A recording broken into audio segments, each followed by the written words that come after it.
সত্যবাদী অনুসরণ করলেন আমিরুল মুমিনিন ওমর ফারুক রাদিয়াল্লাহু তাআলা আনহু। সুবহানাল্লাহ বলেন।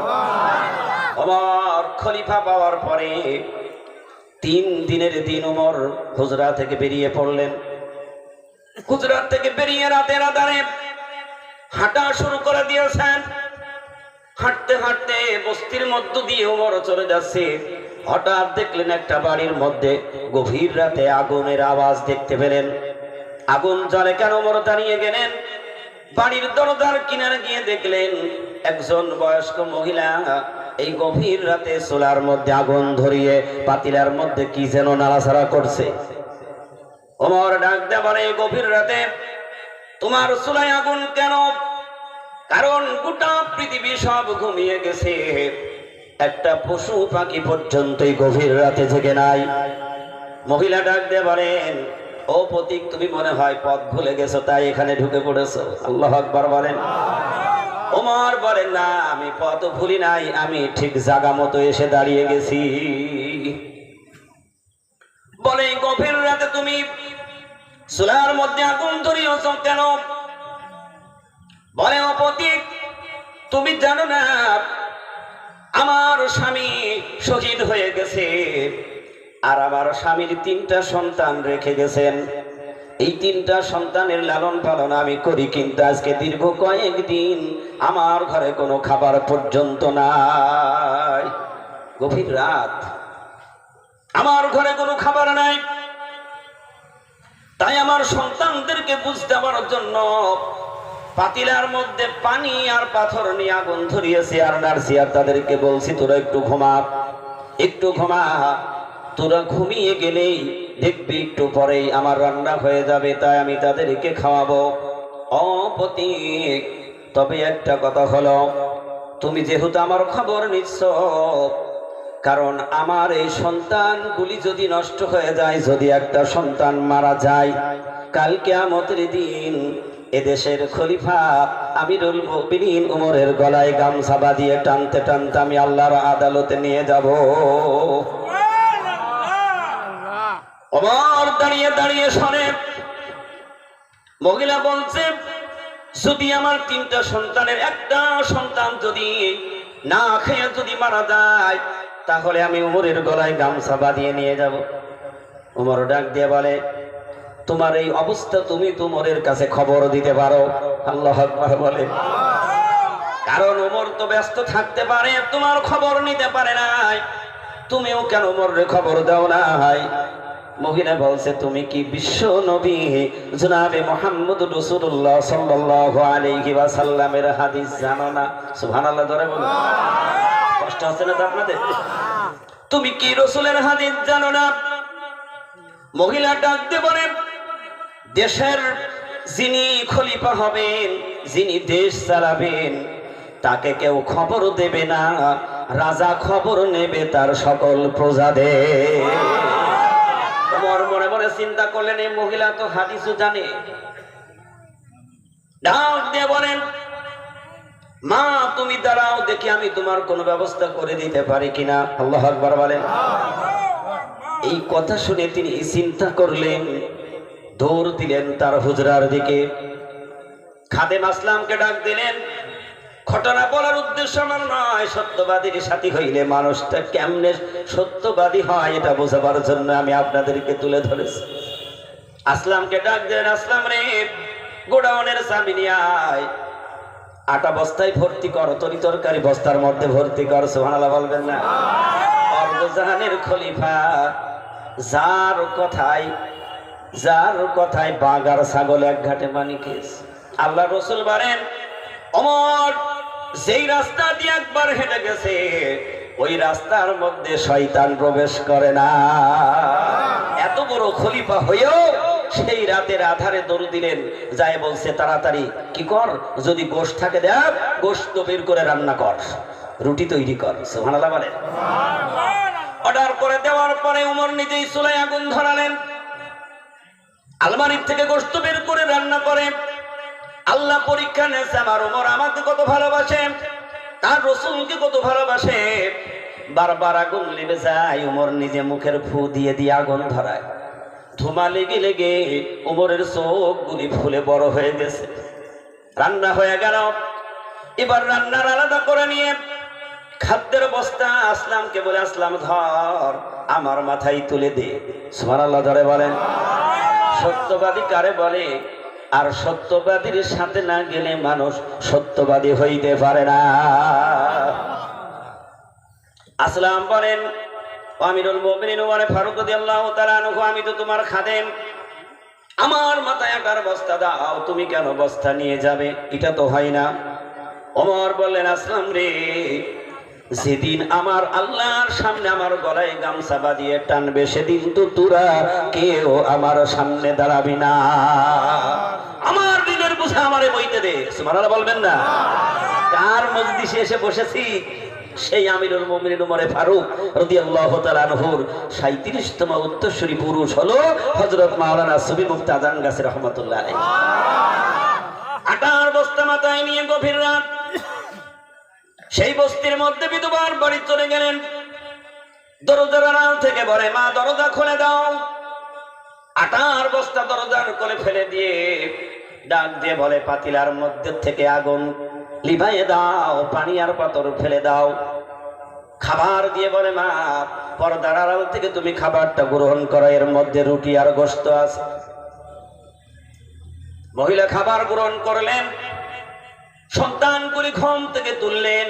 গভীর রাত, ঘুম থেকে তুলে বাচ্চাগুলি খাওয়ানো শুরু করেছে। আসলাম বলেন, আমিরুল মুমিনিন ওমর, ফজরের আজান হয়ে গেল, এখন তাড়াতাড়ি চলেন, কারণ মসজিদের ইমামতি তো আপনি করবেন। সুবহানাল্লাহ জোরে বলেন। সত্যবাদী কারে বলে? কার কাছে গেলে মানুষ সত্যবাদী হয়? বলে, একটু দাঁড়া, কারণ আমার কলিজার মধ্যে আগুন ধরে গেছে, আমার কলিজার আগুন নিভা পর্যন্ত অপেক্ষা করেছিলাম। সন্তানগুলি খানা খাবার পরে তাদের মনের মধ্যে আনন্দ লেগে গেছে, ঘরের মধ্যে খেলা করে আর ডাক দিয়ে বলে, মা এটা হয়তো কোনো মানুষ নয়, মনে হয় আল্লাহ আমাদের অবস্থা দেখে ফেরেশতা নিযুক্ত করে দিয়েছে, না হয় কোনো একটা মহামানুষ হবে।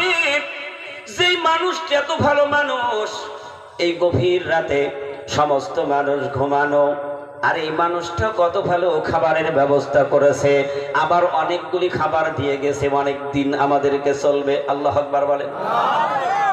কিছু না বলে সেই আনন্দ হয়ে গেল। ওমর ডাক দিয়ে বলে, আসলাম চল, এবার ফিরে চল। মসজিদে গিয়ে নামাজ আদায় করালেন, নামাজ পড়ালেন। অর্ধজাহানের খলিফা নামাজ শেষ হয়ে গেল, সালাম ফিরিয়ে ডাক দিয়ে বলেন, উপস্থিত মুসল্লিরা তোমরা সব বসে যাবে, এখানে একটা কঠিন বিচার হবে। কি হবে? সব মানুষ চিন্তা করলো, ওমরের বিচার তো বড় কঠিন, কোন মুসল্লি আর ওঠে না, সব বসে গেছে। পুলিশকে ডাক দিয়ে বলে, যা বস্তির মধ্যে অমুক জায়গায় চলে যা, একজন বিধবা মহিলা আছে, তার 3টা সন্তান আছে, এই 3টা সন্তান সহ বিধবা মহিলাকে তুলে নিয়ে আয়। চিন্তা করলেন উপস্থিত সবাই যে কি না জানি কি করেছে, এর বিচার হইতে হবে। রকমের সত্যবাদী ছিলেন, কতটা ভয় আল্লাহর অন্তরের মধ্যে তাদেরকে দিয়েছিলেন। কার সহবতে? প্রিয় নবী মুহাম্মদ রাসূলুল্লাহ সাল্লাল্লাহু আলাইহি ওয়াসাল্লামের সহবতে যাওয়ার কারণে। আর রসুল কেমন চরিত্রের মানুষ ছিল? রসুল ঠিক ওই রকমের পৃথিবীর শ্রেষ্ঠ মানুষ ছিলেন। সুবহানাল্লাহ বলবেন না? মানুষের দুঃখ দুর্দশা বুঝেছেন, মানুষের সাথে ভালো আচরণ করা তিনি বুঝতেন, কিভাবে মানুষের সাথে ভালো ব্যবহার করতে হয়, সেই আদর্শ চরিত্র দেখে অবিশ্বাসীরা রসুলের কাছে কালেমা পড়ে ইসলাম কবুল করেছে। জোরে বলুন না সুবহানাল্লাহ। আল্লাহর নবী বিশ্ব নবী মদিনা থেকে যেদিন মক্কায় ফিরলেন, 10,000 সাহাবী সঙ্গে করে নিয়ে রসুল মক্কায় অবতরণ করলেন। মক্কার যারা বড় বড় অবিশ্বাসী ছিল, রসুলকে বিরোধিতা করত, এই খবর পাওয়ার পরে সব ঘর থেকে পালিয়ে চলে যাচ্ছে, কারণ তাদের ধারণা যে আল্লাহর নবী বিশ্ব নবী তিনি এসেছেন আমাদের হয়তো প্রতিশোধ নেওয়ার জন্য এসেছে। রসুল কারোর প্রতিশোধ দিয়েছে? কথা বলেন না কেন? আপনাদের কষ্ট হচ্ছে না তো? হলে আপনারা ব্রেক করতে বলবেন, ইনশাআল্লাহ ব্রেক করার মেশিন আছে আমার কাছে। আল্লাহর নবী বিশ্ব নবী জনাবে মুহাম্মদ রাসূলুল্লাহ রাস্তা দিয়ে হেঁটে চলে যাচ্ছেন, হঠাৎ দেখতে পেলেন একজন বৃদ্ধ মহিলা বিশাল বড় একটা গাঠরি নিয়ে বসে আছে। নবীজি যাই জিজ্ঞেস করলেন, মা এত বড় গাঠরি নিয়ে তুমি কোথায় যাবে গো? বলে, তুমি কি শোনোনি আব্দুল্লাহর বেটা মুহাম্মদ মদিনা থেকে মক্কায় ফিরে এসেছে? আল্লাহু আকবার বলেন। আব্দুল্লাহর বেটা মুহাম্মদ মক্কা থেকে মদিনা থেকে মক্কায় ফিরে এসেছে। তার ভয়ে অনেকে পাহাড়ের গুহায় চলে গেছে, আমিও তার ভয়ে পালিয়ে চলে যাচ্ছি। আল্লাহ রসুল বিশ্বনবী বলেন, আব্দুল্লাহর বেটা মুহাম্মদকে মা তুমি কি জীবনে চোখে দেখেছো নাকি? বলে, না দেখি নাই। বলে, তুমি কি করে জানলে যে সে মানুষ হত্যা করে, মানুষ খুন করে, মানুষকে ঘোরাছাড়া করে? কার কাছে শুনেছ? বলছে, আমাদের এদেশের যিনি বড় নেতা তার কাছে শুনেছি, কিন্তু এখনো তার চোখে দেখে নাই। আল্লাহর নবী বিশ্ব নবী বলে, মা তুমি কোথায় যাবে? তোমার এই টুপলি তো তুমি নিতে পারবে না, কোনো যানবাহন নেই, তুমি আমার মাথায় দাও, আমি তোমার গন্তব্যস্থলে পৌঁছাইয়ে দেবো। আল্লাহু আকবার বলেন। বুড়ি বলে, আমার কাছে অত টাকা নেই, আমি তো তোমার কোনো মজুরি টাকা দিতে পারবো না। বলে, কোনো টাকা লাগবে না, পৌঁছাইয়ে দেব। চিৎকার দিয়ে বলুন সুবহানাল্লাহ। বিশ্বনবী মহিলার টুপলি মাথায় নিয়ে ওই বুড়িমার পিছনে পিছনে যায়, আর বুড়ি আগে আগে যায়। পাহাড়ের গুহার কিনারে গিয়ে ডাক দিচ্ছে, এখানে আমি থাকবো, আমার টুপলি এখানে লাগাও। বলে, ডাকো কে তোমার সাথী আছে? কারা তোমার সাথী? তাদেরকে ডাক দাও। বুড়ি যখন ডাকলেন, তোরা কারারে পাহাড়ের গুহার থেকে বেরিয়ে আয়, আমি আব্দুল্লাহর বেটা মুহাম্মদের ভয়তে আমি পালিয়ে চলে এসেছি, তোরা আমাকে আশ্রয় দে। পাহাড়ের গুহার থেকে বেরিয়ে দেখে কার মাথায় গাটুরি। গুহার মধ্য থেকে তারা ডাক দে বলে, ওরে বুড়ি, তুমি যার ভয়ে পালিয়ে পাহাড়ের গুহায় এসেছ, তার মাথায় কেন তোমার গাঠুরি? বুড়ি একবার পাহাড়ের গুহার দিকে তাকায়, আবার বিশ্বনবী মুহাম্মদ রাসূলুল্লাহর চেহারার দিকে তাকায়। বুড়ির চোখ দিয়ে জলসর করে পানি পড়ে, ডাক দিয়ে বলেন, তোরা কারারে আয় আয়, বের হয়ে আয়। এ যদি সত্যিকারে আব্দুল্লাহর বেটা মুহাম্মদ হয়ে থাকে, এ মানুষ, খোদার কসম, এ মানুষ কোনোদিন মানুষ মারতে পারে না, এ মানুষ কোনোদিন মানুষের ক্ষতি করতে পারে না। আয় তোরা কারা, বেরিয়ে আয়। আমি এতদিন ভুল বুঝেছি, এই যদি মুহাম্মদ হয়, আমি এখনই কালেমা পড়ে ইসলাম কবুল করে নিলাম। ভালো মানুষের সোহবতে মানুষ ভালো হয়ে যায়। আল্লাহ সেই জন্য বলছেন, ওয়াকুনু মা'আস সাদিকিন, তোমরা কি করো? আমার সত্যবাদী সাথী হও, তার অনুসরণ অনুকরণ করো। ওমর পুলিশ পাঠিয়ে দিলেন, মনে আছে তো? ওমর পুলিশ পাঠিয়ে দিলেন, যাও বিধবা মহিলাকে আনবে, তার 3টা সন্তানকে সাথে করে নিয়ে আনবে, এখানে বিচার হবে। উপস্থিত মুসল্লি সব বসে গিয়েছে, বিচার না দেখে কেউ যাবে না। বুড়ি যখনই কাছে এসে গেছে, সেনাবাহিনী গিয়ে ডাক দিয়ে বলেন, চলো তাড়াতাড়ি চলো, উমরের আদালতে যাইতে হবে। সন্তানগুলি ডাক দিয়ে বলে, মা তুমি রাতের আধারে উমরের বিপক্ষে অনেক কথা বলেছো, নিশ্চয় ওই আটা দেওয়াওয়ালা হয়তো উমরের কাছে খবর দিয়েছে। তুমি উমরের গলায় গামছা বাঁধাইতেছ, নিশ্চয় রাতে ওই ব্যক্তি উমরের খবর দিয়ে দিয়েছে। কেন তুমি এই কথা বলেছো? সন্তান বলেন, মা উমরের বিচার বড় কঠিন শুনেছি, কিন্তু আমরা তো বিচার চোখে দেখি নাই। বাবা শহীদ হয়ে গেছে, মার কোলে এতদিন বসবাস করেছি, আজকে মনে হয় মা হারা এতিম হয়ে যাব। কষ্ট হচ্ছে আপনাদের? মা হারা এতিম হয়ে যাব। বিধবা মহিলা বলেন, সেনাবাহিনীকে ডাকতে বলেন, বেশি পিড়াপিড়ি করো না, আমি নিশ্চয় যাব, কারণ আমি এমন কোনো অন্যায় করি নাই। অন্যায় করেছে? আমি এমন কোনো অন্যায় করি নাই যে আজকে উমরের আদালতে আমি অপমানে হয়ে যাব। বলে, যাও। বলে, তোমার সন্তানগুলি সাথে নাও। 2টা সন্তান হাঁটে, আর ছোট্ট দুধের বাচ্চাটা বুকে করে নিয়ে ওই শহীদের স্ত্রী হেঁটে হেঁটে যখন মসজিদের নিকটে পৌঁছিয়ে গেছে, আল্লাহু আকবার বলেন। ওমর মেম্বার থেকে দাঁড়িয়ে মাঝখান থেকে ইশারা করে দিলেন, পথ দাও, রাস্তা করে দাও। মাঝখান থেকে রাস্তা হয়ে গেল। বিধবা মহিলা যখন কাছে এসে গেল, উমর মাথার পাগড়ি খোলা শুরু করে দিয়েছে। আল্লাহু আকবার বলেন। কেমন তাদের অন্তরের মধ্যে আল্লাহর ভয় ভীতি তাকওয়া ছিল। উমর বলতেন, আমি এখন খলিফা, আর এই অবস্থায় যদি ফুরাত নদীর কোলেও যদি একটা কুত্তাও না খেয়ে মারা যায়, কাল কিয়ামতের দিন আমার জবাব দেওয়া লাগবে। সুবহানাল্লাহ বলবেন না? বুড়ি দাঁড়িয়ে গেলেন। উমর মাথার থেকে পাগড়ি খুলে ফেললেন। পাগড়ির এক মাথা গলায় পাশ দিয়ে, আর এক মাথা বুড়ির হাতে দিয়ে উমর ডাক দিয়ে বলেন, মা, এখন তুমি আমাকে টানতে থাকো। আল্লাহু আকবার বলেন। উপস্থিত মুসল্লিরা উমরের বিচার দেখছে। উমর চোখের পানি ছেড়ে দিয়ে কাঁদে আর বলে, মা, তোমার মনে যত আশা, তুমি আমার গলার গামছা এখন তুমি টানতে থাকো, আর আমারে মাফ করে দাও। কিয়ামতের দিন যেন আল্লাহর আদালতে তুমি আমার আসামি করো না।